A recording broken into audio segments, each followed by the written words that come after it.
Welcome to the 116th episode of Retrotopia. My name is Brian, and today we're going to be jumping into the void to discuss the third game in the Paper Mario series. That is Super Paper Mario.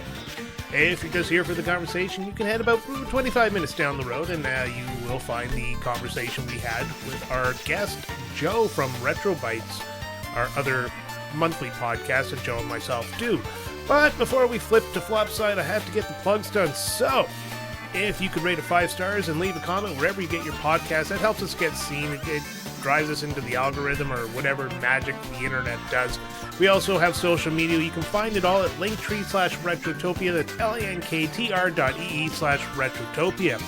Also, we have a merch store. If you go to retrotopia.dashery.com, there's also a link in the description of this podcast. That is our merch store. We have a couple of designs. We're cooking up some more as the new year progresses.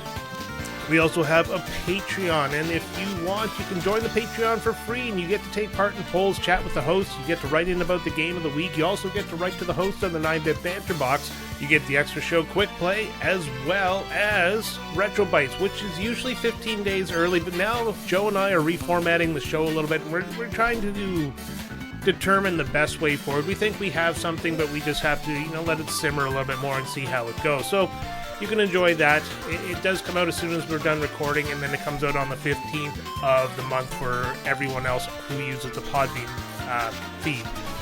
You can also join the Hero tier at $2 a month, and you also get to select a game for a host to review on Quick Play as of January this year, which is basically the month this is coming out. We have reset everybody's picks for Quick Play, so everybody, again, who is part of the Hero tier from beginning to now, get to choose a Quick Play game again for one of the hosts to play. And some of you have already started, and if you listen to future episodes, you might see us trying to guide you in a certain way.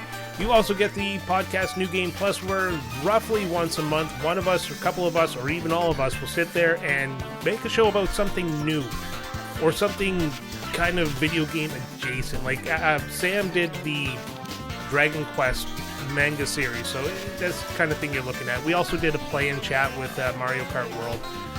It's a show for us to kind of get away from the norm of the routine that we do here. Also, if you join the Hero tier, you do get a shout out, and like our newest hero, thank you JC for joining the Hero tier. All that stuff I just mentioned, that's available to you. Now, before we get into the next section, I just need to address something. It's about a comment we received, and it's just it said we make too many fart jokes, and we have IQs of 80.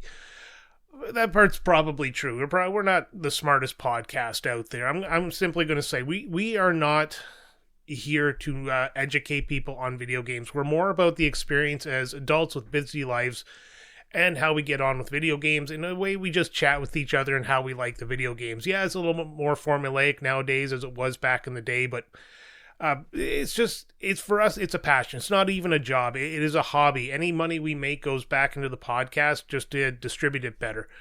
If you want great podcasts that are very knowledgeable and also very entertaining, you can check out Retro Hangover. You got Retro Wilds. You also got the Main Quest podcast. These are all top 50 podcasts with people a lot smarter than us.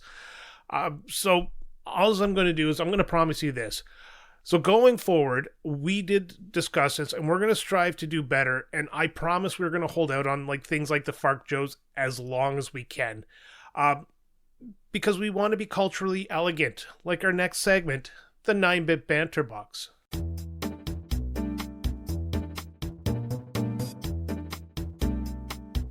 Our first question comes from Brother Retro, who says, "Okay, Brian, enough is enough. Can a brother get one episode with a good set of high-quality fart mics? You guys can spend 90 minutes talking about wieners, but I can't get one single butt snort right into my eardrums. Come on, man. Let's hear those fanny bubbles. Love, Brother Retro." Alright, so this is probably one of the weirdest requests I've ever had. But you know what? I'm here to give the audience what they want. So we know we go to the dick joke well way too often, and we do own that, but to have us go solo as to make fart jokes, it's probably something that we will never sing to. So please, Brother Retro, for the sake of our show and for the sake of decorum, please refrain from asking us such silly questions.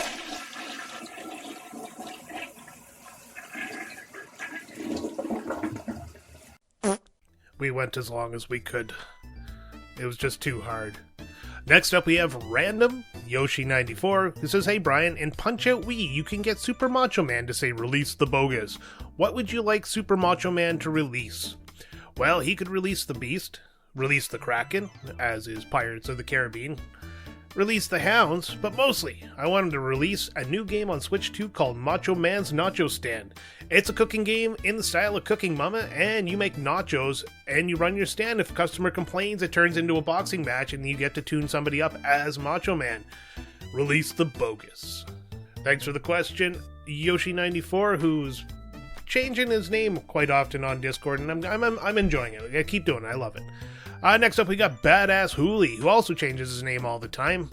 Don't love it as much. Hello, Brian. I hope you've been well. You have been assigned to the task of creating a new video game. The only requirement is the main protagonist is a dog. What kind of game are you going to make? And what breed of dog will be the star? And what is their name? And finally, who is the villain? Well, Hooli, simple. Star of the game is going to be a chocolate lab. Reasons are my own. If you really want to know, I'm not going to tell you. Anyways, it will be called The Wonderful Chocolatey World of Choco the Chocolate Lab, and it's going to be a casual platformer. It's going to be a little more relaxing because chocolate labs are super chill, man. Your mission is to rid the house of all the bad things. The intruders, the male people, you got girl guides coming to the house there trying to sell you the goddamn cookies. You got the Boy Scouts, and you know they have knives, so they got to get out of there. You're going to use your bark function. Every time the doorbell rings, you have to hit the bark button. It's just tap an A until the dog runs out of, voice. You also have to protect your person. You go for walks and stuff like that. You're always on guard. You're always looking around for stupid cats. Go to the dog park there. You're going to be sniffing ass I can't even think of a metaphor for that. Just sniffing ass, probably like Hooli does all the time. Then you're also going to get barked for no reason. You get to loaf around for hours on end. There's going to be an entire mission where if you touch a controller for 6 hours, well, you fail. So you have to just sit there and lay around. As well as you're going to get scritches and scratches from your person. And, of course, the final boss is going to be the evil vacuum cleaner, to whom you will get into random battles throughout the game, leading to the ultimate showdown at the end where you protect your person who is being dragged by the vacuum cleaner. There you go. How's that? How did I do there, Hooli? Hopefully that is worthy of your money. Thank you. Next up, we have Philip, my mouth with farts. It says, "Hi, Brian. Scenario for you. You've broken into each of the co-hosts' house, but you aren't there to steal anything valuable. You're taking something that will really inconvenience the others. What are you taking?" Oh, God. I sat down and I really thought about this. Alan, our British host, with his very lovely accent, I'm going to sneak into his gaming room and I'm going to switch the power cords to his console from the British plug to the North American style. That's going to cause him to have to purchase converters for all of his consoles. Sam, I'm going to sneak into his house. I'm going to take all of his spoons.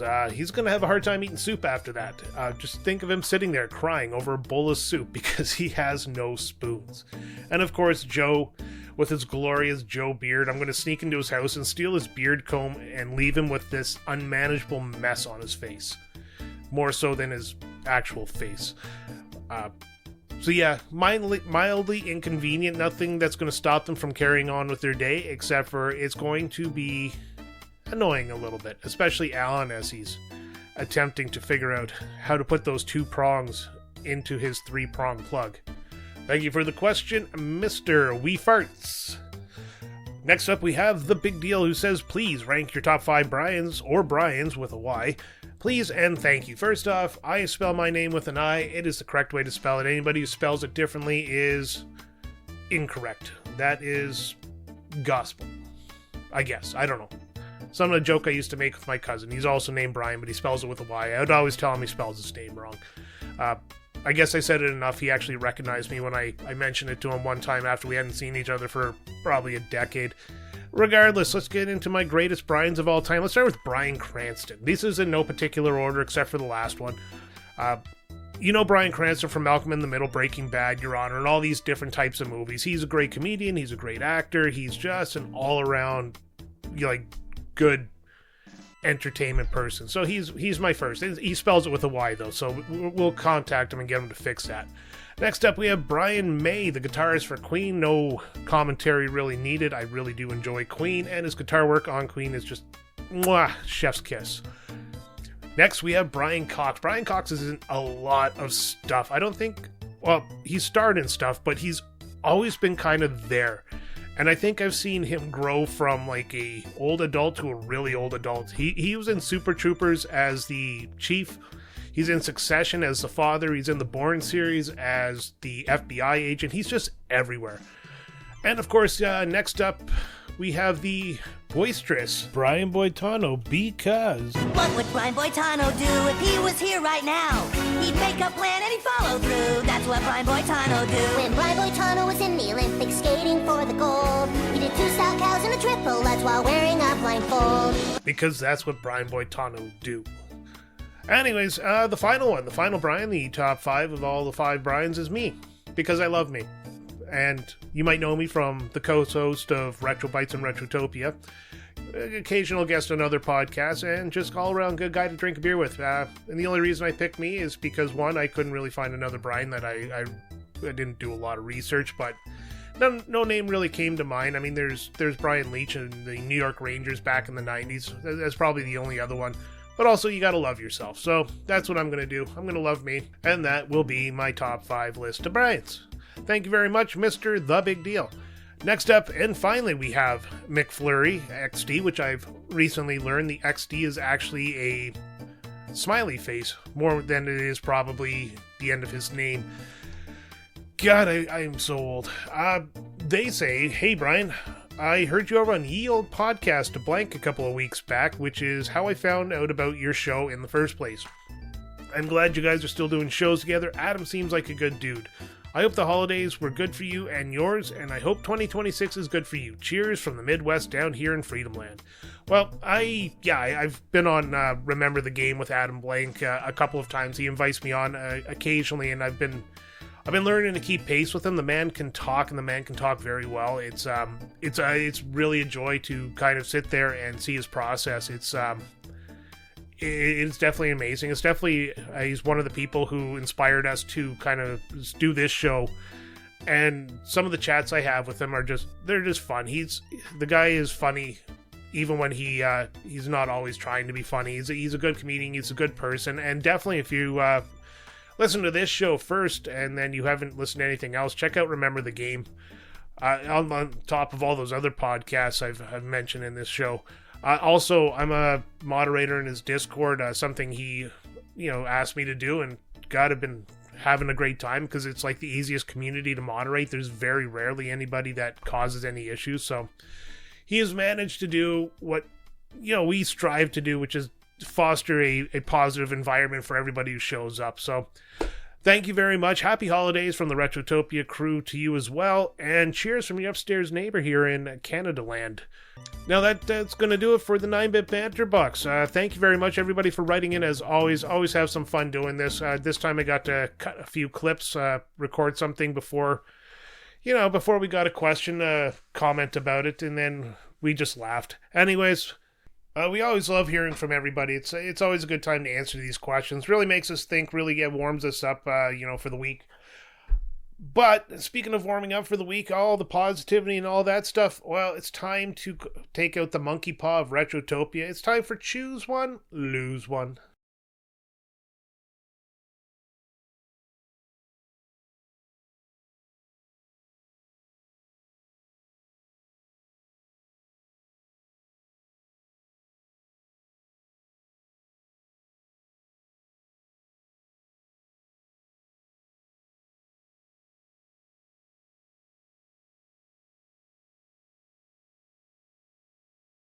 It is the game of Retrotopia, and every week what we ask the Patreons to do is write in something from the game of the week that they would like to have as a power or an ability or something, and we monkey paw it and give them a negative, a counterbalance just to keep the universe in check. And this week we got a few responses, starting with random Yoshi94, who says, I want a cool manual.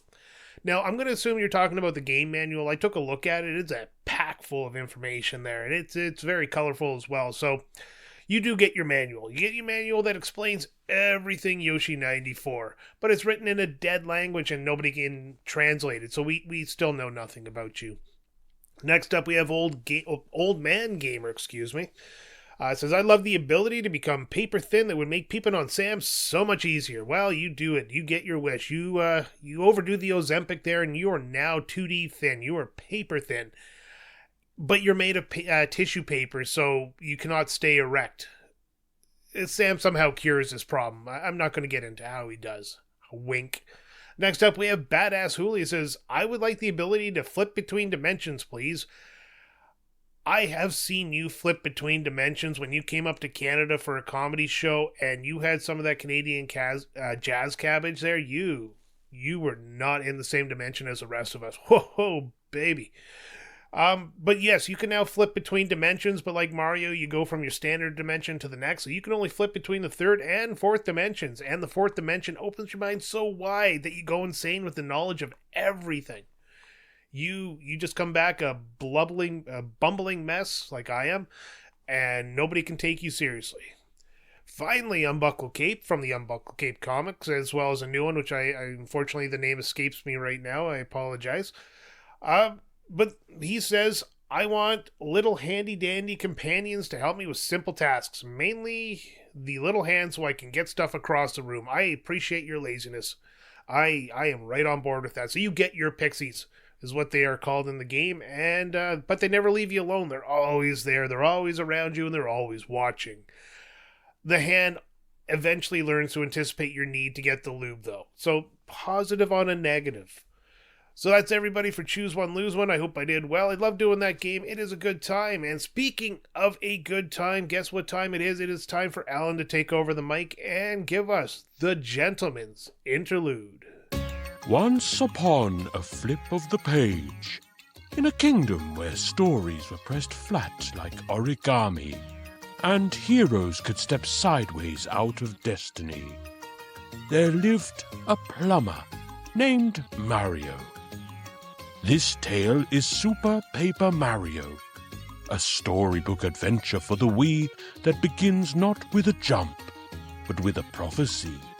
One written in the inky margins of an ancient tome. The dark prognosticus foretells the rise of Count Bleck, a sorrowful sorcerer who plans to end all worlds with a swirling void of nothingness. To stop him, Mario must leave the comfort of the Mushroom Kingdom and travel through chapters like turning pages. Each land stitched together by jokes, riddles, and paper-thin danger. Along the way, he meets Princess Peach, the grumpy Bowser, the logical Luigi, and a cast of pixels.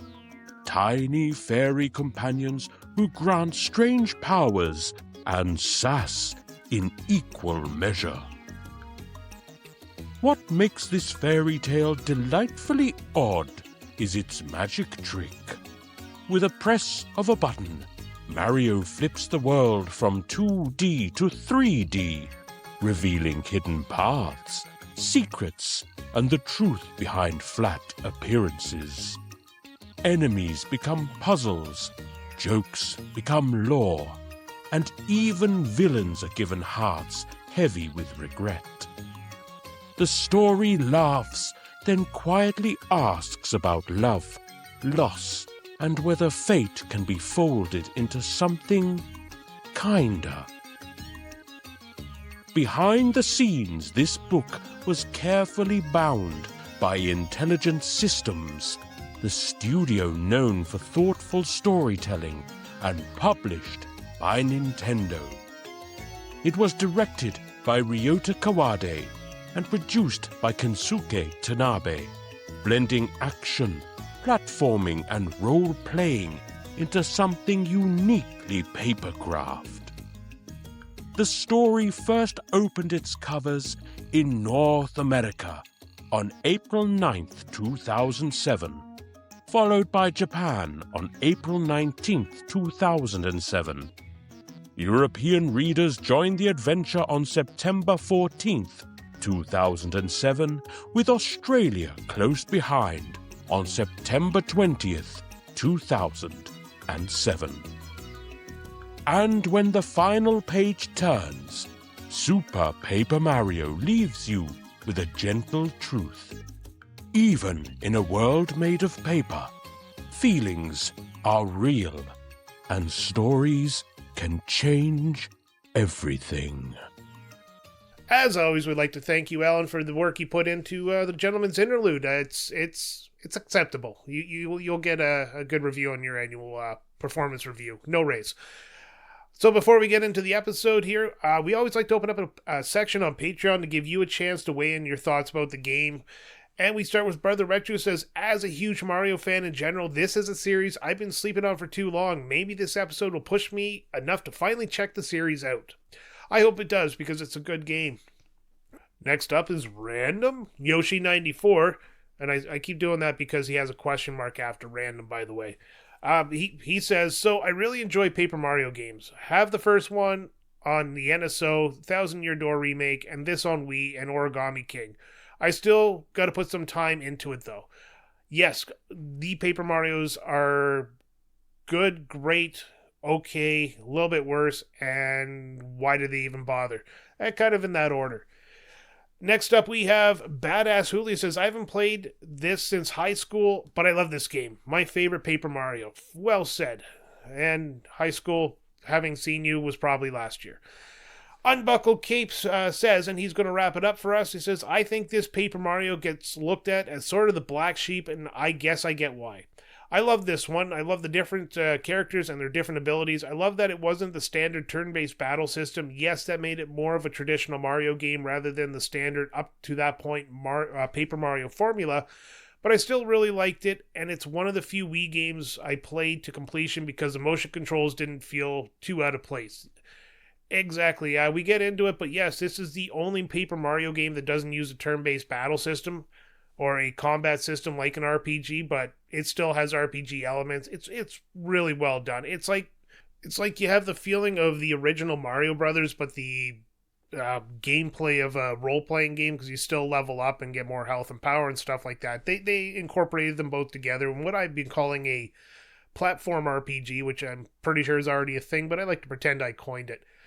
So I'm going to start a little bit of music here, and I'm just simply going to say that Alan is not in this episode this week because we invited Joe to come talk to us, and Alan took the week off to keep that three-person dynamic so that we could talk about Super Paper Mario, developed by Intelligent Systems, published by the Nintendo on the Nintendo Wii in April 2007, September, I believe, in the EU for some reason. Thank you for listening, and we really hope you guys enjoy the show.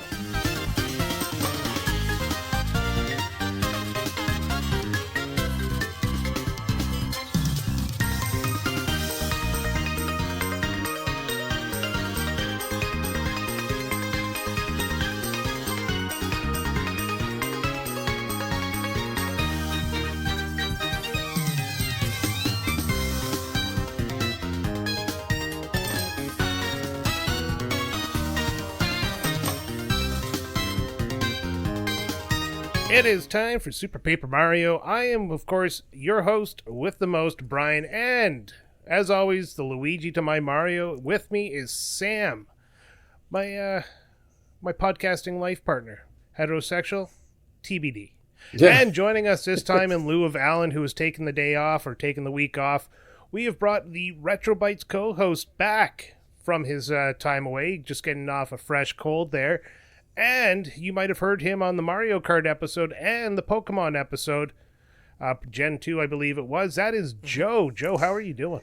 Healthy and not dying, finally, so pretty good. Fantastic. Outstanding. Good to hear. No, it's good to have you back, Joe. It's been a while since we've had you on the show here, and last time you were on, you recounted a story that we ended up posting separately from the episode. Any stories on this one? No, I'm gonna warn you right now, though. There's no cop car or whatever shenanigans involved with Super Paper Mario. All right, well, that's disappointing. I guess so. Yeah, right. All right, fine. All right, lie, got it. Yeah, just come up with something. I don't know. Well, it was one time I met a guy in a jail cell named Bubba. This guy in the Anyways, back of a van offered me this game and candy. It was so delicious. Yeah, he didn't even have the game. Or the candy. But so last time, Sam, we talked about Paper Mario: The Thousand-Year Door. So Yep. a little bit about that one. We both enjoyed that game. I believe by the end of it, we were both quite satisfied with it. You remember your that game that much? You remember your opinions, your thoughts? I do. I remember liking it, but also that it got a bit lengthy at times when it came to like just kind of like going back and forth and doing like just fetch questy chatter back and forth with different characters. So overall I think it was good, but I think maybe people have the nostalgic glasses on for that one. But I did enjoy it. It wasn't bad. Just sometimes it was yeah. a decent turn-based role-playing game featuring our favorite plumber that had a banger of an RPG followed by a bunch of Paper Marios. I enjoy the Paper Mario formula just in general. Like Paper Mario, which is funny because Super Paper Mario, the game we're talking about today, actually breaks that formula a little bit because it still has the Paper Mario style, but it is the only non-turn-based Paper Mario there is. It actually uses an action-based, more like a platforming RPG, if you would. Yeah. Actually, I would say, I was thinking about this. It has more in common with like a Castlevania than it does like a turn-based Paper Mario. Yeah. Yeah, it probably does. Absolutely. Yeah. Kind of cool, actually. I know.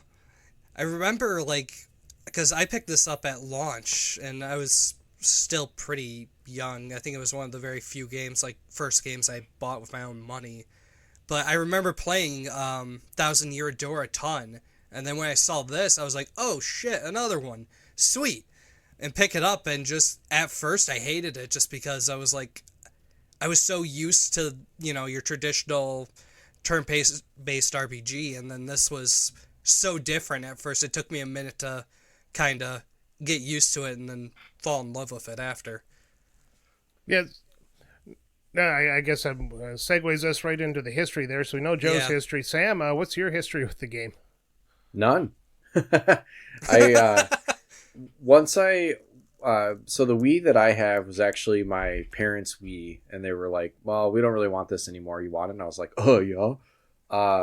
So I grabbed that, and I think Super Paper Mario might have been one of the first pickups that I grabbed for it, because it was relatively inexpensive, and I had heard good things about it. And it's a Paper Mario. Like, I'm not gonna say no to a Paper Mario, even if it's one of the ones that's not considered the best.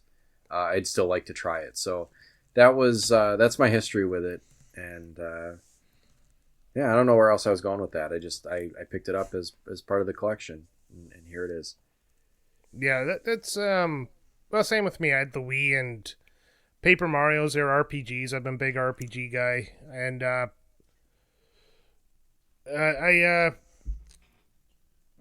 same idea. I saw it. I was like, well, obviously I like the Paper Mario games. This one has like a little bit of a gimmick. I know the Wii is going to always use that Wii remote in the worst possible way. I never got on with the Wii remote. No. And this game just kind of blew me out of the water with, it used the Wii remote, but in the style of a Nintendo controller, because you turn it sideways, and then it used the actual wand feature as a way to use as kind of like a flashlight to find hidden things or find out information and enemies and bosses and so forth and so on. Yeah. It was really good. I actually really fell in love with this game the first time I played it. The 2D to 3D mechanic is what really got me. So yeah, I got this right away, and I love this game. So a little bit of a spoiler for the end, but I even love the playthrough again, even though I only played a chapter at a time. Mm-hmm. I just I still loved it.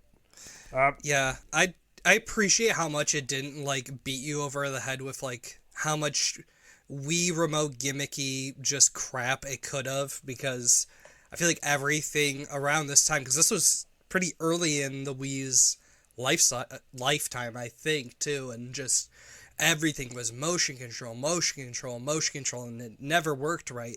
And yeah, just being able to pick this up like a classic Nintendo controller, like you said, and just run around, play the game, and occasionally shine it at the screen when you need to was fan-freaking-tastic. A breath games, of fresh air. Oh, Yeah. big time. games like this really made me want to look into more Wii games that use this style of like just holding the Wiimote sideways without the nunchuck, or being able to play with. There was a Wii gamepad, I think. It's really weird. There is, looking. yeah, I have Yeah. one. Yeah, it's like an oval and it has like one stick on it, doesn't it? And a D-pad, I think. It's really weird. But Something it was like that, I think. but it was useful when they had the virtual console. But anyways, like Yeah, Yeah, big time. I'm definitely looking for more games like that. Like Metroid Other M was fantastic. This game is fantastic. yeah. That was the best part about Metroid Other M for Yeah. me, was the fact that it used a controller the same manner, the sideways, Yep. and it felt fluid. Like it was so well done. Yeah. I mean, I picked up Fire Emblem for the Wii. I'm looking forward to playing that, because as soon as like towards the end of playing this game, I was like, man, I'm like really jonesing for the Wii. What am I going to play next? And I kind of picked it up off the shelf and looked at it, and lo and behold, it has like on the back of your Wii game, if you have a Wii, like pick up one of the games and look at the back. It will show a picture of the controller configuration that you need for the game. So like if a game required a nunchuck, it'll have a picture of both or whatever. The Fire Emblem, when I picked it up, it had like a picture of that gamepad, a picture of the Wiimote sideways, and then a picture of a GameCube controller. And I was like, "Oh, this is perfect." Yeah. Like I don't even need the Wiimote. Didn't they get rid of the ports for the GameCube on the newer models of the Yeah. Wii? I think so. Yeah. Yeah, But not I think- on the non-launch ones. Yeah. Mine's an older Yeah. one though. Yeah, I so got is an older mine. one too, thankfully. Yeah. Thanks, Huli. Yeah. Anybody who bought a new one is missing out. Kind of like the PS3 there with the backwards compatibility. Yeah. All right, moving on to the story of this game. So this game's got it's a Paper Mario. The story is not too deep. So it starts out with the classic Peach getting kidnapped and Mario and Luigi off to Bowser's castle to save him. A little bit of a battle happens when a Count Bleck shows up. And then Count Bleck goes and brainwashes Bowser's army. Then he kidnaps Bowser, Peach, and Luigi and sends Mario off to the Nether region, which ends up being Flipside, I believe, as the town is called. Yeah. So that's where Mario meets his pixie named Tippy and a wizard named Merlin, who then explains about the Void and the Chaos Heart that Count Bleck has, and he's trying to destroy everything. Then he also mentions the Prognocticus, both the light and dark one. The dark one being the one Count Bleck is using to fulfill his prophecy, and the light one is the one Merlin's using to fulfill his. Then he explains about how Mario has to capture the pure hearts in 8 separate worlds, and that's where our story begins. So Mario is off into 8 separate worlds, beautifully broken into the Super Mario Brothers style of World 1-1 through World 8-4. Yeah. It was just a charming addition going through I- this too. Love that. I love Yeah. that they did that, and just you knew how long the game was going to be. Exactly. 4 chapters per level, and it was just so nice. Yeah, that's a Yeah. good call out. Like you go into a new world and you know exactly, it's a known quantity. You're going to get 4 sub levels and then that's it. Like some were longer than others, but also like when you finished one, they're save bricks throughout, but also whenever you finished one to end the chapter, you could save between. So there was like ample opportunity to save. Just really well done that way. Yeah, it was odd how like some levels it would be like take you 20, 30, 40 minutes to complete, and then the next level takes you like 2 seconds. Yeah. Yeah.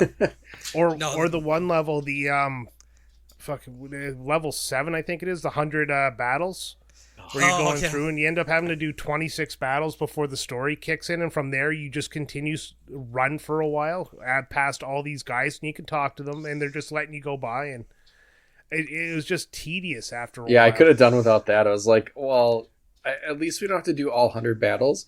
But even like the ones that we did were like, okay, that's quite enough. And then it's like, well, we're still gonna make you like run through a few of these before. I think at that point that world gets destroyed, right? Yeah, it does. And that one's just Thankfully. obnoxious top to bottom, because then once you go back into it, it's just blank space, and then you're just like Yeah. walking forever on blank white space. Yeah. Yeah, I won't get into it too much, but after you beat this, it does have a full post game. You can go around, finish side quests and everything, and all that. Yeah, there's a couple of side quests. But this world is rebuilt by the end of it, and you can go back and actually do the whole 100 trials. Or 100 fights. I just have I don't even remember what you get for it. What do you? Yeah, there's a trick I found. I did it that as makes a kid, fights, but I don't remember. Those fights are dumb simple if you use this one trick. Use Carry, the pixel that carries you. Mm-hmm. Then use Bowser, and then on Carry when you jump and hold down to use Bowser's Fire Breath, it works. So.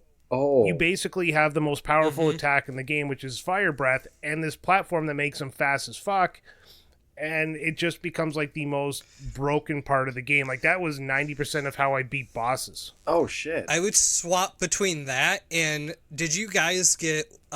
there's a couple of bonus pixels you can get in this. Did you guys noticed get one. Yeah. the the barrier one? No, I didn't. Oh. But I know of them.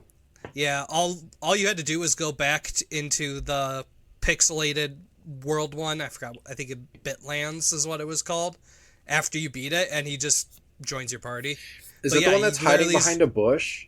Yeah, that you see at the very beginning, and he's like, "Hey, if you do all this stuff, that'd be cool. If you do it all, go right back in and just shake the bush and be like, cool, I'll join you."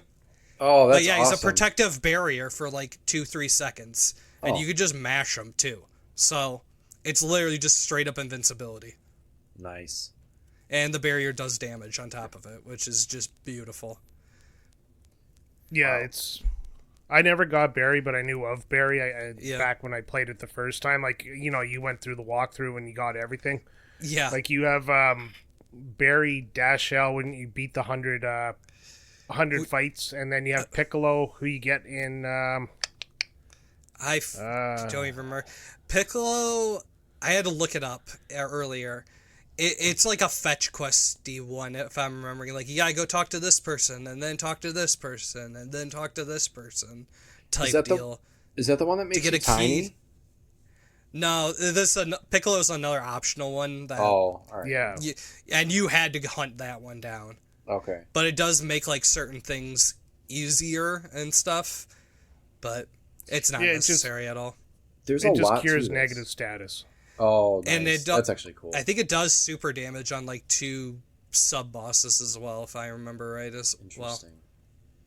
Yeah. So some of the other pixels you get are Thoro, which picks up and throws something good for the first boss.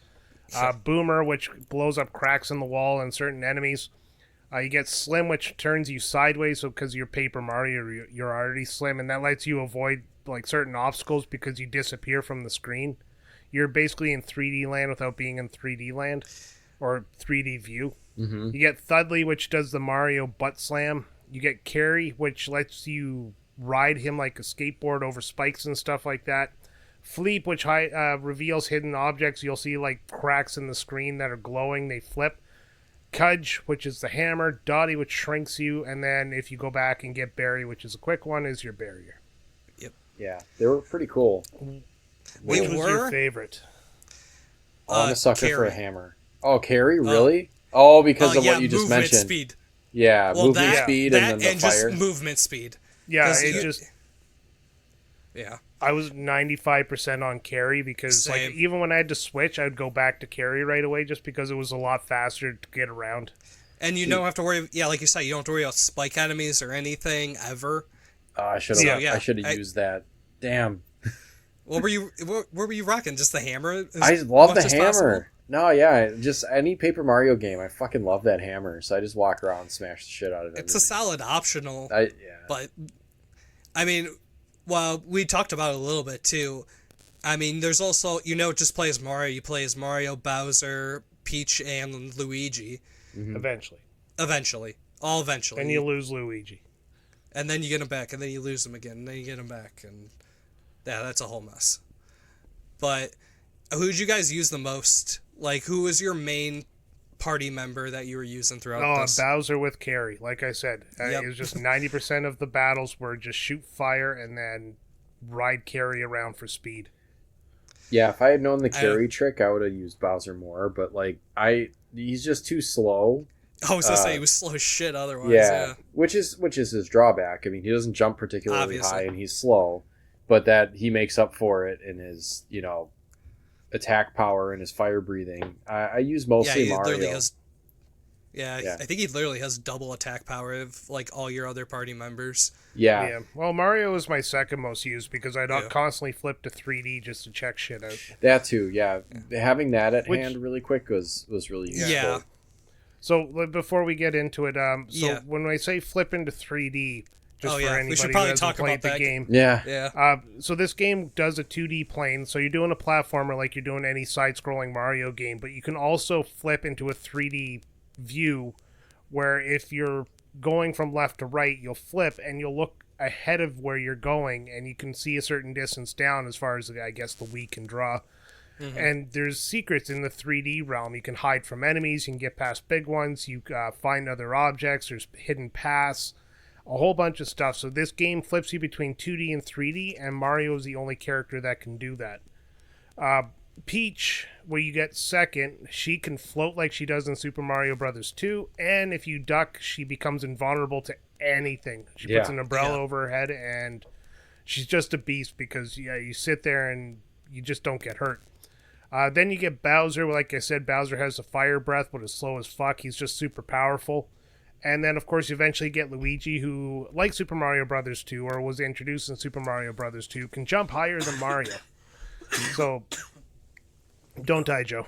So, wow, that was off mic too. Damn, sorry. It's close enough. So you got the 4 characters and you flip between them. Of course, you're going to have to use certain characters at certain times because the puzzles require it. I don't think the bosses are really tailored to any particular character. You just near the end of the game, they get are. forced to use. Forced to use a certain character for a certain boss. But one thing that was cool was, like we mentioned, you can point the Wiimote at the screen and you'll have a little cursor. And actually, when it does that, it basically pauses the game for you. I love that it freezes the game. Because then it thankfully. allows you to actually lock on to whatever you want to know about. So if it's the boss, it's going to stop. You can check it out, and then your pixie thing will tell you. Like there was a boss in particular that was best with Luigi because he had that ability where he scrunches down and jumps up, and then he could do damage from below. And that was really useful on that dragon. So that was cool. It was nice being able to spend like 5 seconds. All right, try and figure this out. What am I missing? And then pointing at the screen. Pause, get some info, and it's like, oh yeah, I'm missing this glaringly obvious mechanic. And then you cakewalk whatever you're going up against because it is Paper Mario at the end of the day. Nothing's it is overly difficult. It's like and that's kind of a nice thing. Yeah, that was my point. If I was having any trouble with something, I'd be like, "Oh shoot, I probably got the wrong character out." And you take a couple hits, and you're like, "Shoot, this isn't working." Then you flip to that, or if you just want to do it right away. So it kind of gives you that ability gives to you either, the option. Challenge yourself or just The only time I died in this game was because I was chasing. It was an optional enemy to find. And I wasn't paying attention to how many times I got hit, and I died trying to chase it around, trying to figure out what it did, and I can't remember what the enemy was.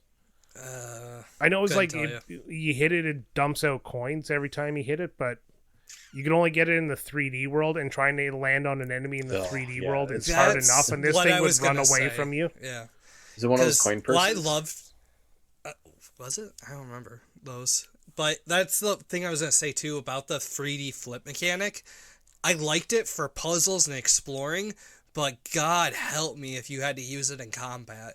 It was just impossible to get, like, depth and, like, being able to land on enemies accurately. I struggled a lot. Anytime I had to fight someone, I just tried to do it in 2D as much as humanly possible. Yeah, for sure. Yeah. Well, you can use your shadow kind of like if you're playing like an isometric type 3D game, but it's still not the same. It still doesn't work that great. Yeah. I was gonna say, it helps, and it helped me in times, but it still just did not feel right. I could never place it. Yeah, I was trying to figure out why that was, because it's like, obviously we play other games that are 3D and don't have any problems like jumping on shit. And I think it's because you're in a 3D space, but like your character and all the other characters are still like these flat 2D sprites. And so it's really hard to line up. where you're supposed to land. Yeah. I think that's the problem. When it does the 2D thing, it doesn't give you a left or right or an up and down. It doesn't give you that third plane. So Yeah. obviously the game's going to let you land on the guy. But yeah, I think Sam's right. It might be because you are paper thin. That And might be it's it. Not very often that you actually have to No. do something in 3D to move forward in the game. There's a couple of times you have to. There's this one where this enemy replicates. And Oh, fuck that. it And he's in replicates 3D, even yeah. if you're back in the 2D Yeah. 2D side scrolling. So I flipped back to 3D and this thing had replicated about 15 times and I'm like, well, fuck. I hit one and ended up bouncing off him and then it's like hit like 4 or 5 others and they all just ended up disappearing. I was like, great. That's I had a really- feeling I had to kill the original to kill them all. Yeah, Yeah. it's really satisfying when you throw something and then you hit like multiple things and you hear that like kind of like whatever sound it makes and you see all those little numbers pop up for damage. It's like, oh yes, that was a good throw. Yeah. How did you guys feel about how you leveled up in XP in this? How it was actually Yeah, it tied was- to points? Yeah, I was actually about to get into that. Yeah. It's an interesting idea because, I mean, it's the same vein as experience points to be realistic. There's no difference. You hit an enemy, you get a certain amount of points, but you also get points for collecting coins. You also get points for other things in the game. You can do this move after you bounce off of somebody and it goes nice. And you get extra points. It's Was that in a this good way one? to level up. Yeah, it's in this one. Oh, shit. I never knew that.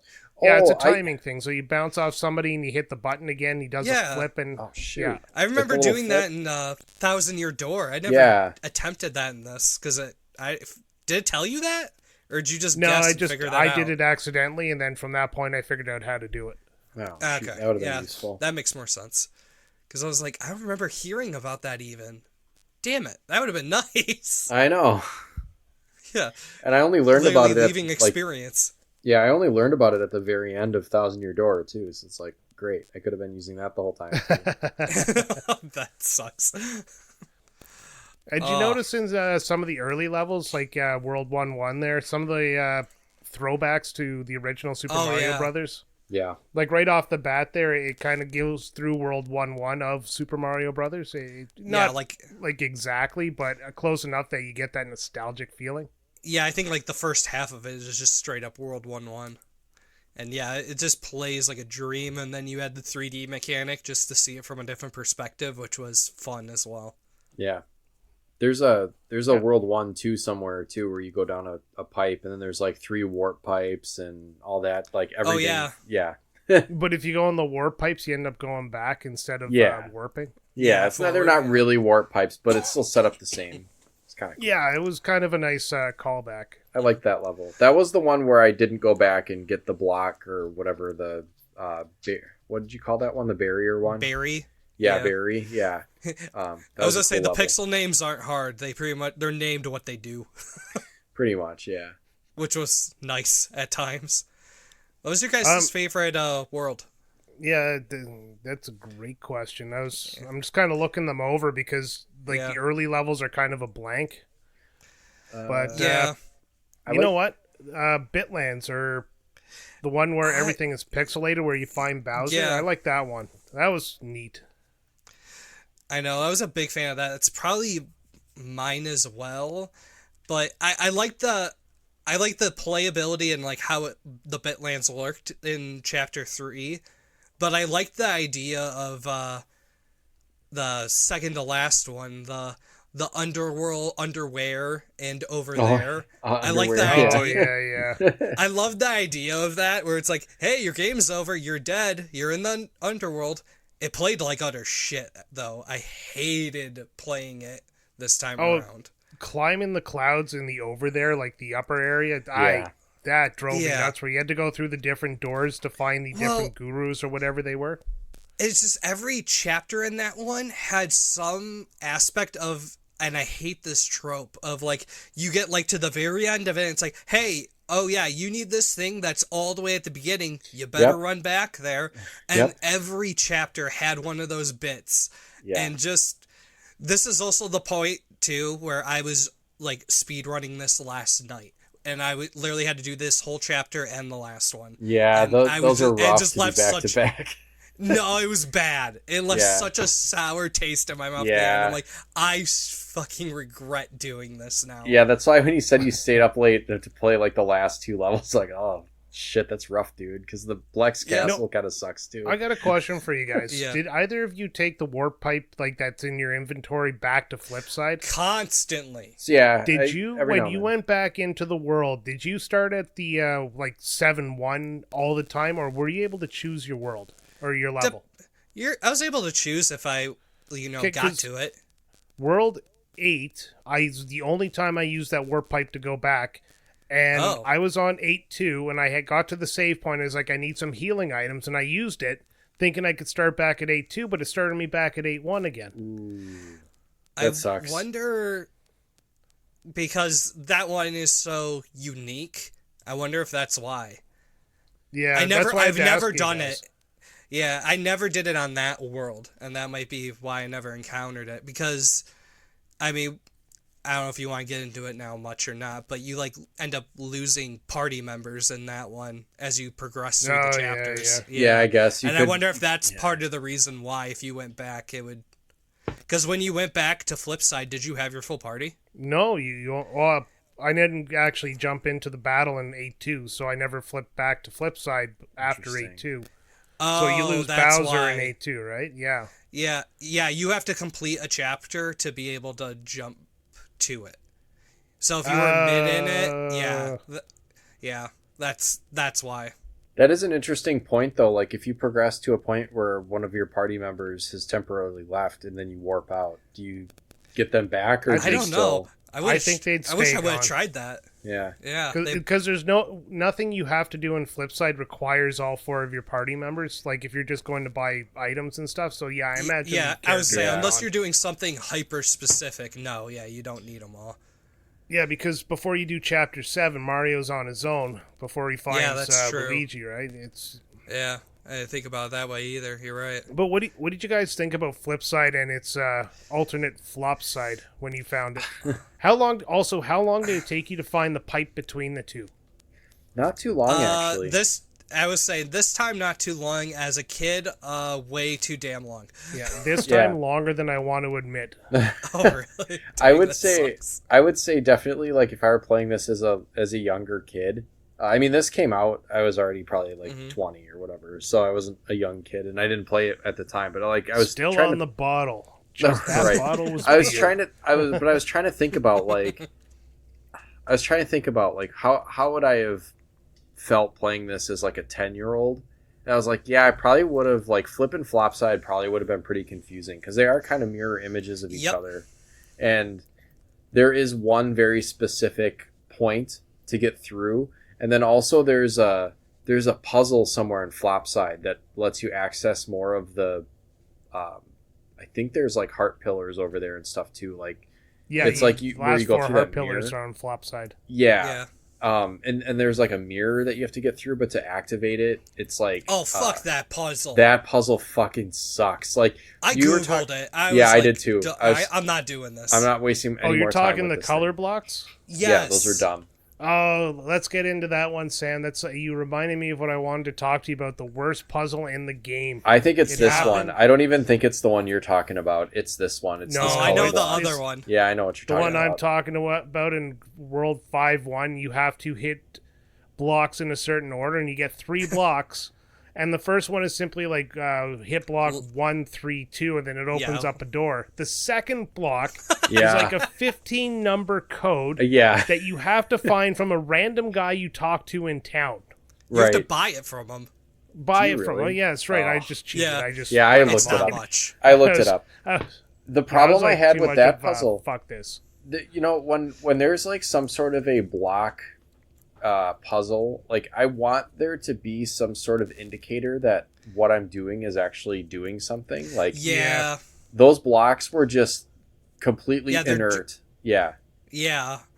I did remember, as I was playing that part this time, I remembered, like, the first time I played this, I had a sheet of paper in my game case that, Yeah. like, I wrote this stuff down as I did it as a kid, which, as a kid, I loved that as a charm. Like, oh, shoot, I gotta go get a piece of paper and actually write this down as this guy's telling me this 15-digit code that my dumb child brain won't remember.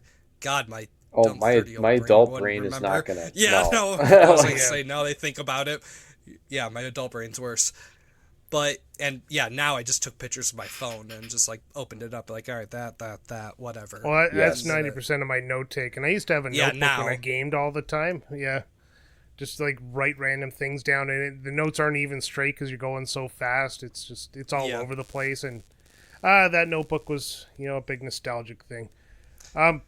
Did you guys do any of the extra stuff like collecting the cards or the recipes? Because I didn't even touch those. Not this time. Wow, Yeah. what are the recipes? Like I was collecting cards just if I would find them, but you can make some broken ass food in this game. I remember because I did do this back when I originally played it, and yeah, you can get some crazy buffs, and you can really melt bosses with it if you make the right stuff.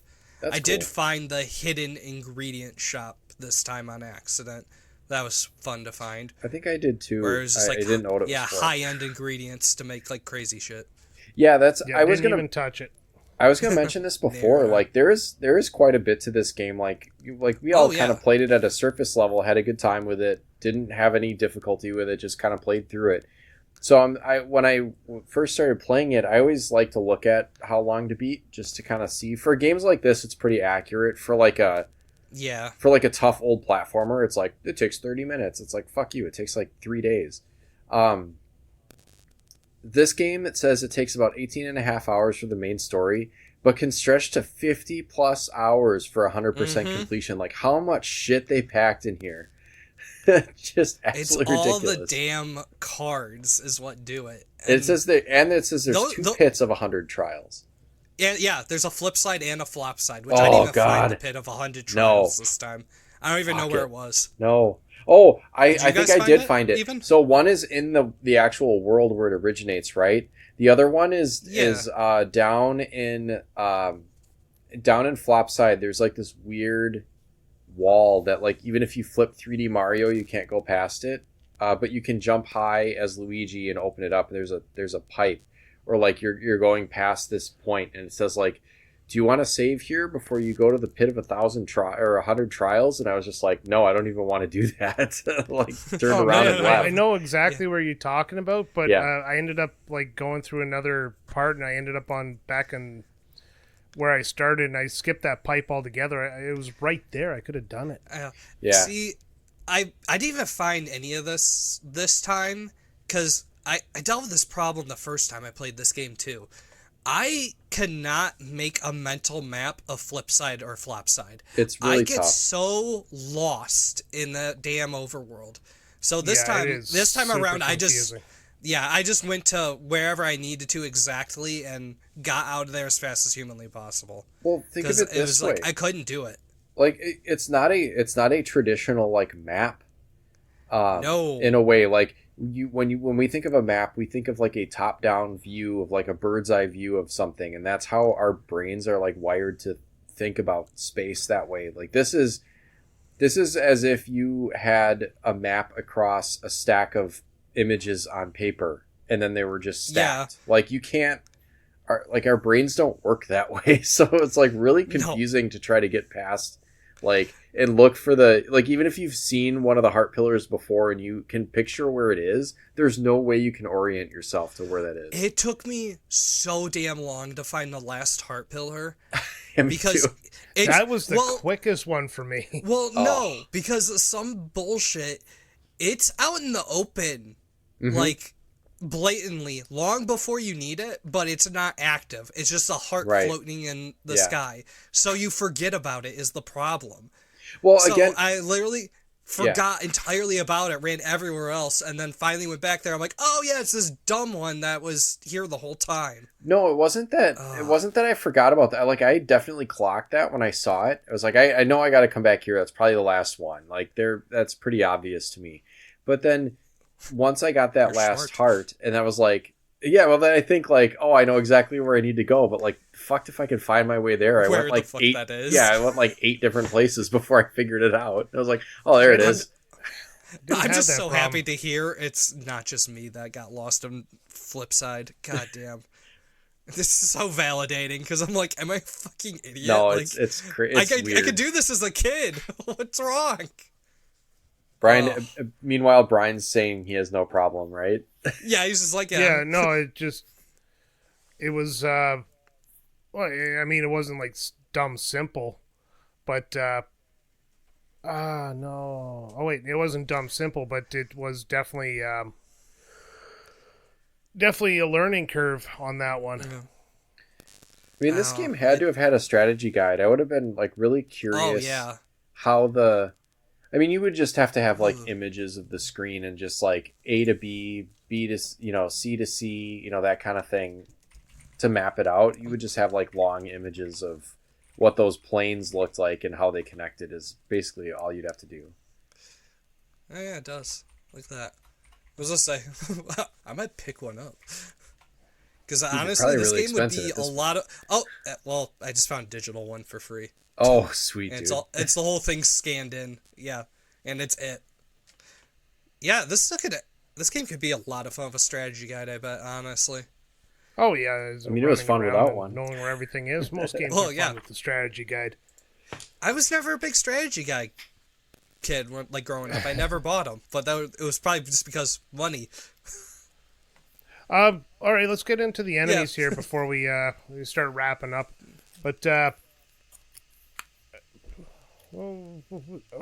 bosses. What? Let's do bosses. Enemies are Okay. boring because the enemies are Mario-esque enemies. You jump on them, or they fart at you, or they're just enemies. But the bosses are where it's at. So you have 4 main bosses. You have O'Chunks, who talks with a Scottish accent. You have Mimi, who turns into a spider, and you have Dementio, who is kind of like this mystic guy who goes around and creates clones of himself, followed by, of course, Mr. L, who I'm not going to give away who that is, but figure it out.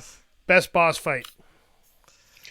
I liked O'Chunks. He was simple. I liked the Mr. L. Yeah, I liked the Mr. L one where,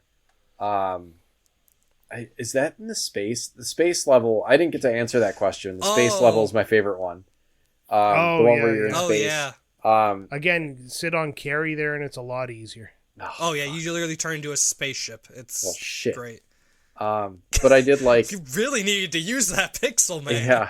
Wait, where was there one? There was a boss where it was like a shoot 'em up, like a side-scrolling shoot 'em up. Yeah. That was the first Mr. L one. Yeah, that was my favorite. That was a lot of fun. Because you're in that you're carrying that weird little alien that lets you shoot like little laser beams. Yeah. And that's where you can use carry there, and you go a lot faster, and you can dodge a lot quicker. Yeah, and if you have Mario, you can go into the 3D realm and make sure that you don't get hit by his missiles. Yeah, dodge. Yeah. Dodge. I really appreciated, you guys remember the Underchomp, which was just a traditional RPG boss? Yes. That was funny. Yeah, the 3 color. Yeah, that was pretty good. I completely forgot that existed until it like came on screen. I'm like, oh shit, I forgot how to do this, and having to like figure out, oh yeah, what's effective and everything. It was nice and charming.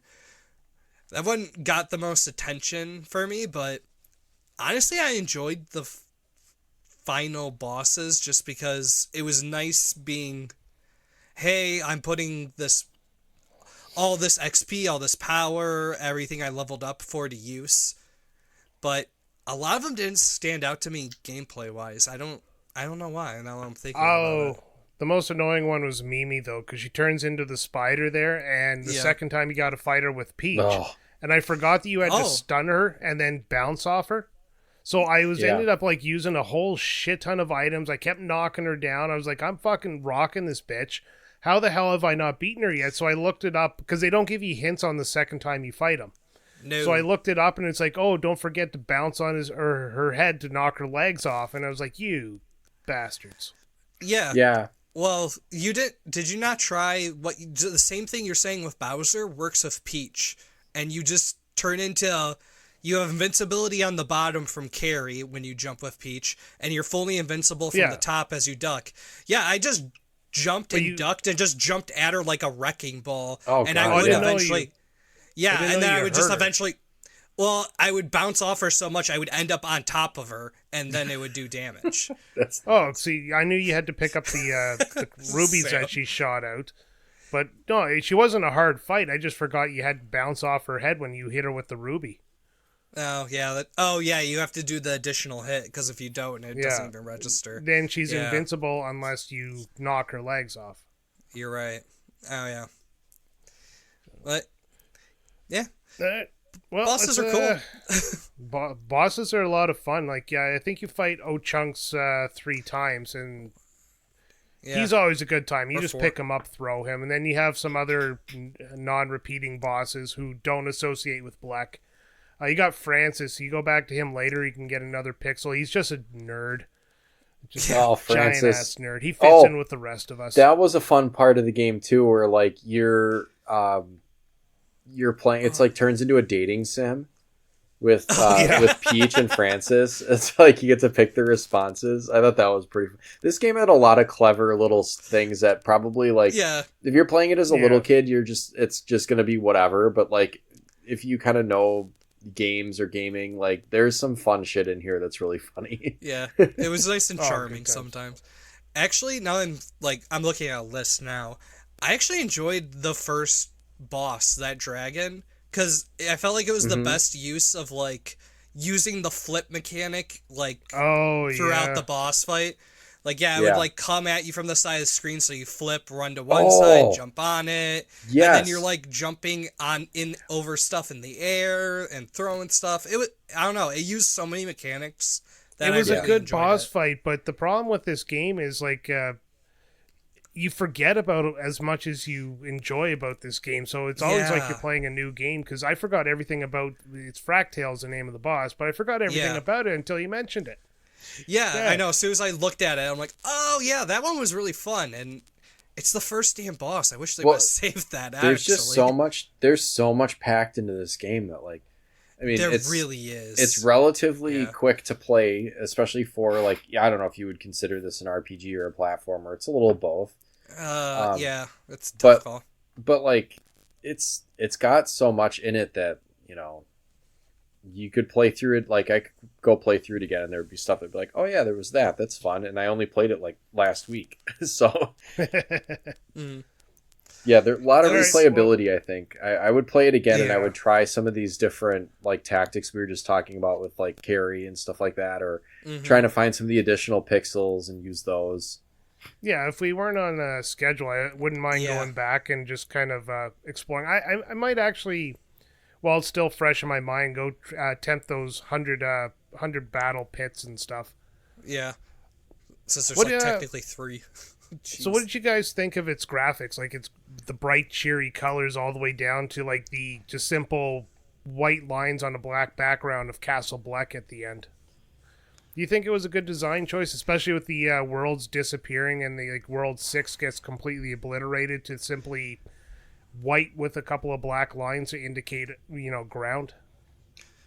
I thought it was good. Like, it had a lot of charm, and it was like, it made every world feel unique, and I felt like it allowed like the designers of this one just to like really go hog wild with whatever design choice they were going for whatever world. Like, the first world, it's like, all right, super bright, make it like, you know, reminiscent of older Mario titles, baked in nostalgia. And then you have things like, all right, now let's do full outer space, and let's use our darker colors, and just really designed stuff that we haven't gotten to throughout the course of this game. I found it extremely charming all throughout. Yeah, I mean, like, use of space aside, like flipping between 2 and 3D, and then some of the Mario elements are just taken from, you know, they look like they came out of a classic Mario game. There's backgrounds that kind of look like they're, you know, ripped out of like Super Mario World, but then there's also stuff that looks like if you were to like open a file in Microsoft Paint and like make things out of cubes and circles and stuff like that. I really think it has that element of, it's supposed to look like it's been created on a PC or something like that. And I liked that as well. So like I could see where people might think that looks pretty ugly, but if you think about it as what they were trying to portray with that, like it looks like it's made in a computer. I think it looks really cool. See, I'm going to agree with you and everything you said, Sam. I'm just going to say my like of the graphics is more about how every world is unique. Like, it's very simplistic in its design. Like when you go into a new world and you enter the door and it draws the first part of it and then it draws the door. Oh yeah, I love that. It's just a great way to kind of bring this drawing, like this idea of Paper Mario to life. And no level feels dark and depressing. Like even the underwear, it doesn't feel like overly depressing and dark. Yeah, they've got like the skull bones and stuff like that, but it's still a really good looking world, except for that part where you have the darkness. I hate the darkness. I didn't like Castle Black though. I did not like the black background on white. It was just so boring. There were points in Castle Black. Yeah, you go through all these worlds and you flip to 3D and you can go into the background in some of them and you'll find secrets and it's just these tapestries of beauty, and then Castle Black is just blah. Just nothing. Maybe that's why it's called Castle Black. They ran out of time and gave up on design. Yeah, I was going to say, I feel like you can play the card of like, well, yeah, the character wants everything to be nothing, so of course he would live in nothing, but it does feel like it feels like a cop-out even saying that, honestly, for your final world, and it just looks lame and boring. I don't know, for me it was just kind of like they didn't try as hard as they could have. No, it was just all black. It was just all black, and I think some of the I had to like use a guide for part of Castle Black because it was like I know what I'm supposed to be doing, but like flipping to 3D doesn't help because it's just more. It just gets turned and it's just like okay, so it's all black, and then I rotate it and it's still all black. There's a point where you have to like shrink down and go underneath. And it's like, there's no way that you would know that because it's just like kind of black on black. So I don't know if but it's also like, I know what you're talking about. And you have the white line indicating the floor and the wall, where the floor and the wall meet. Right. And there's like a little hump in it. And that's what indicates you're supposed to shrink down. That took me forever as well. Yeah, but that little hump is also black and so is the wall. So it's like, what am I supposed to do? You might be surprised if you do another playthrough of this how much of like that nitpicky stuff you end up remembering. Stuff like that, as I was playing through it, I remembered, and I was like, oh yeah, there's this annoying bit with the stairs and having to shrink down, and what was one of the other ones that the stupid caveman people and all that. Like a lot of the puzzle junk with that world, I was like, oh yeah, I need to go get a plant on my head, and just remembered how to do that. Oh, yeah. That was a weird section. Yeah. Were you guys like me when you got stuck at something, you started going through your pixels to see what they could do and started trying to think of how to use them? Mm-hmm. Yeah. And that was good. Yeah. I liked that because that was like that. Once I got stuck somewhere, I would just kind of cycle through my pixels and try different things. And sometimes it worked and sometimes it didn't.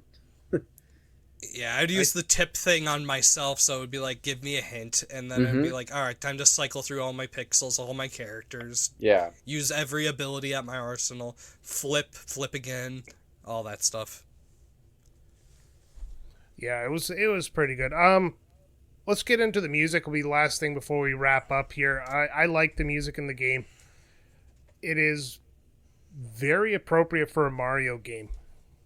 Yeah. That's all I can say about it. Like, it's not like mind-blowingly awesome. It's not something I'm going to sit there and put on, repeat on my Spotify. It's just good video game music. Yeah. Yeah, it was charming. It was upbeat for the most part. It wasn't so overly repetitive that you wanted to put your fist through a wall, but it was... it was nice that it was just... It was there, it was present, and I had a good time with it. Yeah, I don't know. I wanted to mention the music, see if you guys had a different experience than I did. It was, like I said, good but not great.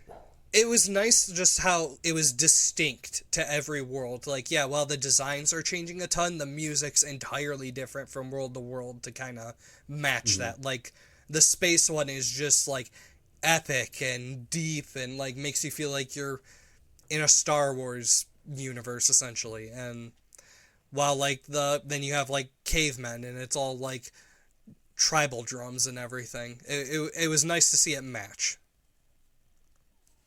Yeah, absolutely. Do you guys have any last minute thoughts before we wrap it up and give our scores? I don't think so. Yeah, no, I think I'm good this time, too. All right, Joe, as our, I guess our guest on this show, you can wrap up first, give your score. All right. So it was nice being able to play through this again and just having. I remember having such a good time playing this as a kid when it came out and everything, and it just, this game has so much charm, so much going for it. I feel like it was a really good bang for your buck. Like, you got to experience so much and so much in a good amount of time that was like, you got a good amount of gameplay out of it, but you didn't feel like you overstayed your welcome, which was always nice. Just buckets of creativity was in this, and it was so nice to see, but to not realize too that this was like kind of almost the end of a lot of creativity in the Paper Mario series, I feel like, too. Like, after this, I feel like this is when this whole series started going downhill a little bit, which is a bummer, but they went out on a good note before it just really turned to shit. Gameplay was good, mechanics were good, it controlled well, and I got no real complaints at the end of the day, honestly. Just besides the second to last world being too fetch questy, that was pretty annoying as hell. So with all that in mind, I think I would give this about, we'll go an 8.5. 8.5 out of 10 from Joe. Yeah. Sam, do you want to wrap it up? Yeah, sure. So this is the third Paper Mario game I've played. I'm like looking at a list. So I've played Paper Mario, I played the Thousand Year Door, and now this one. Well, Thousand Year Door remake, I guess, is technically a remaster or whatever. This one might be my favorite. I just really think they kind of towed the line really well between making this a platformer, but then also having those RPG elements. It was just really engaging, and where like the battle system in Paper Mario can be a lot of timing based stuff and, you know, waiting and things that I could kind of slow the game down or make it frustrating at times. I mean, it feels silly to say that a Paper Mario game is frustrating because it's really kind of kiddie, but sometimes I could have trouble with the timing on like the hammer or the jumps on a turn-based, you know, game. And this was more like action-packed, I think. I really enjoyed flipping things between 2 and 3D and either finding hidden items or little hidden enemies or little paths and stuff like that. Like, that was just really, really well done and used throughout the game. It wasn't just like a throwaway thing. Whereas I think like some of the pixels are underutilized, and sometimes, I mean, you can use it as often as you want, but sometimes the pointing the Wiimote mechanic wasn't really used very often to find hidden stuff. So I could have used a little bit more of that, but you know, I always like kept Mario as my main just so that I could like flip back and forth between 2 and 3D and see if there was anything fun going on. Yeah, battles were fun. It really encouraged you to swap between characters, which I thought was also neat. Like, usually you kind of stick to whatever character you're the most comfortable with, or, you know, obviously like Bowser does the most damage. And there's obviously layers of the gameplay that I didn't even find because I wasn't using all of those pixels and I didn't even find them all. You know, obviously we mentioned there's the blocker one that, you know, is kind of broken, and that little platform one that you can hover on and also kind of makes you a little bit broken. But yeah, this is, I definitely see myself playing this again at some point in the future, if or when I have time. But, those are some things that hopefully I'll remember to go back and try. Yeah, I don't know. I'm looking forward to, like now I'm thinking like it's the weekend. Maybe I could like go check out, see if I can find like Sticker Star, Paper Jam and play one of those. Cause I love Paper Mario. I love intelligent, and I think it's intelligent design. Is that it? Or intelligent systems? Intelligent systems. Sure. Intelligent design is a different thing. Intelligent systems. They make Advance Wars. They make Paper Mario. They make Fire Emblem. It's like, good God, what a fucking great studio.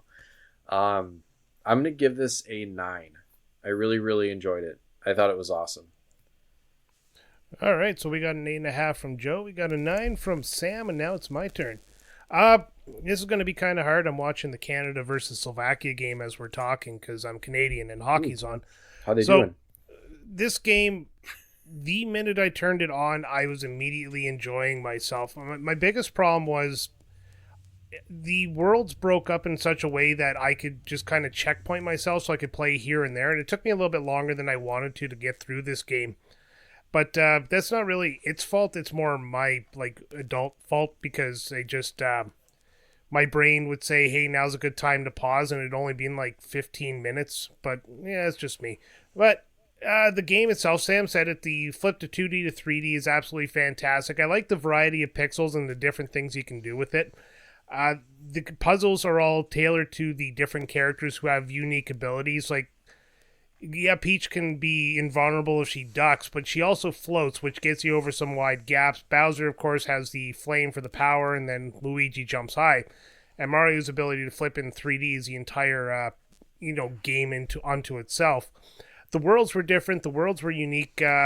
Each one brought something new. There's a little bit of bullshitty stuff throughout the game, but it's not enough really to make you hate it. You just look it up nowadays online, and you just you carry on, you keep going forward. The characters in the game, outside of the 4 main characters, they're quite interesting. I like the town of Flipside and Flopside. I didn't have as much problem navigating after a while as you two seem to have had.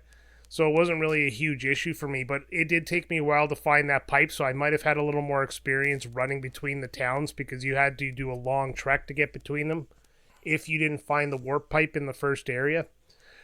I like the story. The story is really good. I like the concept of the world being destroyed, with the void destroying everything.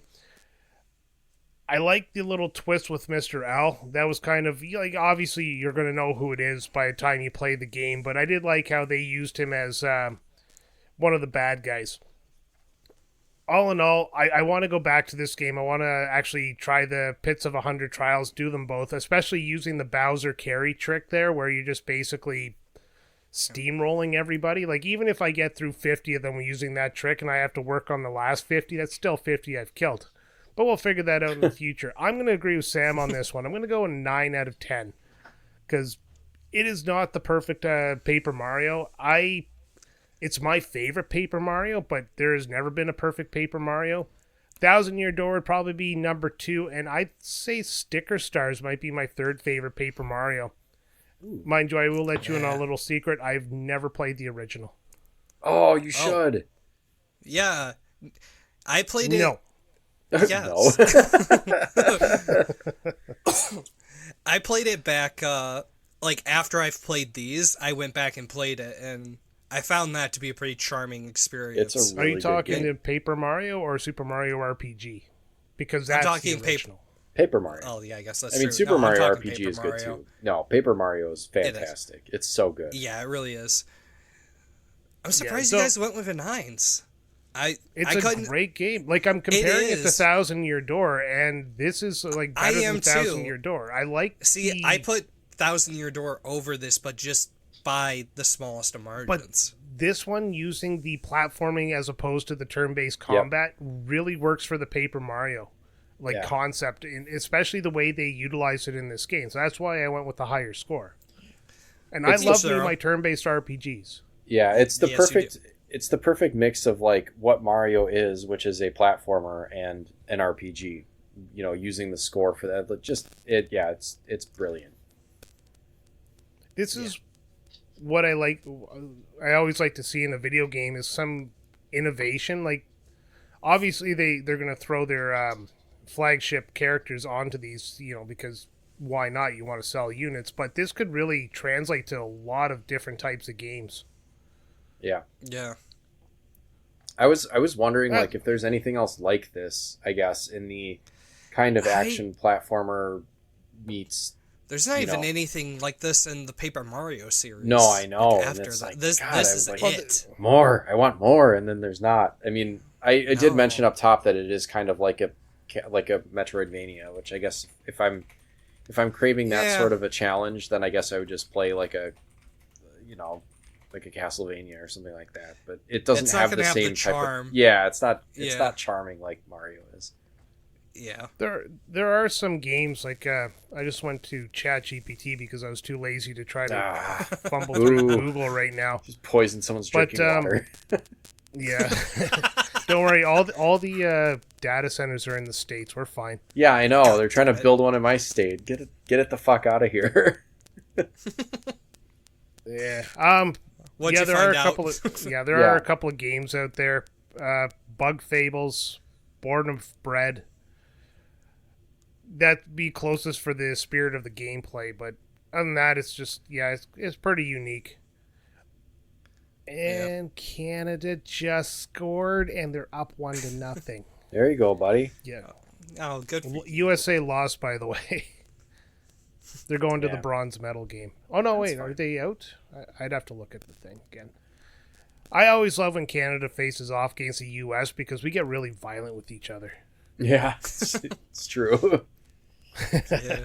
All right, so on that note, I think we're done with the Super Paper Mario talk. Joe, thanks for joining us again. We'll definitely have you back within the next 200-300 episodes. All right, cool. And of course, if you want to hear more of Joe, he's on monthly on Retro Bites with me as I try to keep that show alive. My baby. I'm trying to help. Like, I had a bad bout of illness. We're gonna be back at it here very soon. Yeah, we're gonna. If you do listen to the show, we're trying a format change, trying to make it more fluid as opposed to topical. But you'll see that when you listen to it. Sam, thanks again for every week we talk. So thanks for coming back this week as well. Really just wandering in and then wandering out. Yeah. And Helen, if you're listening, we hope to see you back next week. And we're sorry that your plane ticket got canceled. We're investigating Joe for fraud.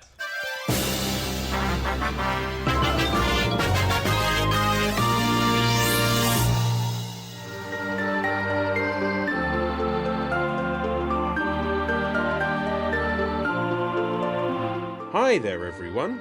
We here at Retrotopia couldn't do what we do without the support of our Patreons. And to that effect, we would like to shout out our heroes at the hero tier.